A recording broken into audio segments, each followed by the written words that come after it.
Welcome friends. Supreme court প্রস্তাব দিয়েছিল schedule caste এবং শিডিউল ট্রাইবদের মধ্যে যারা সংরক্ষণের সুবিধা নিয়ে তুলনামূলকভাবে এগিয়ে গেছেন তাদেরকে নিয়ে ক্রিমি লেয়ার তৈরি করা এবং প্রয়োজনে তাদেরকে সংরক্ষণের আওতা থেকে বাদ দেওয়া, পাশাপাশি ফার্স্ট জেনারেশন বা ওয়ান জেনারেশন সংরক্ষণের সুযোগ নিয়ে এগিয়ে গেলে পরবর্তী জেনারেশনকে সংরক্ষণ থেকে বাদ দেওয়া, এই ধরনের একগুচ্ছ প্রস্তাব দিয়েছিল এবং রাজ্যকে বলেছিল নীতি নির্ধারণ করার জন্য কোন পদ্ধতিতে ক্রিমি লেয়ার তৈরি করা হবে, তার পদ্ধতি কী হবে এবং এই সমস্ত বিষয়গুলিতে আইনি কোনো বাধা নেই, এটা সুপ্রিম কোর্টের মত ছিল।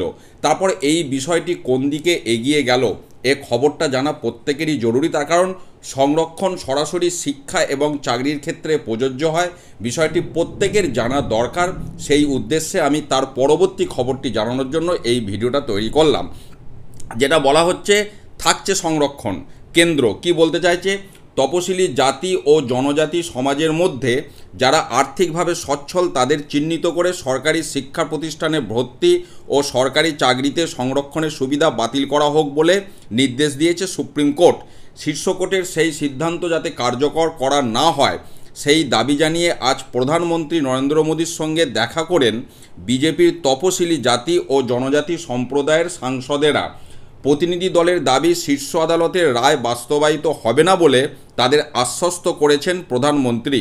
পরে সন্ধ্যায় বিষয়টি নিয়ে কেন্দ্রীয় মন্ত্রিসভাতেও আলোচনা হয়।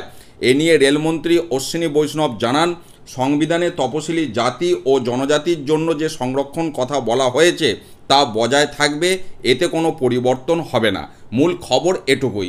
এবার এই বিষয়টা সুপ্রিম কোর্ট থেকে একটা প্রস্তাব দিয়েছিল, সেটা কোন দিকে যাচ্ছে আমি প্রথমেই বললাম, সেই বিষয়টা আমাদের প্রত্যেকের জানার প্রয়োজন, সেই উদ্দেশ্যে আমি এই খবর আপনাদের সাথে শেয়ার করলাম। ভালো থাকুন, সুস্থ থাকুন, ধন্যবাদ।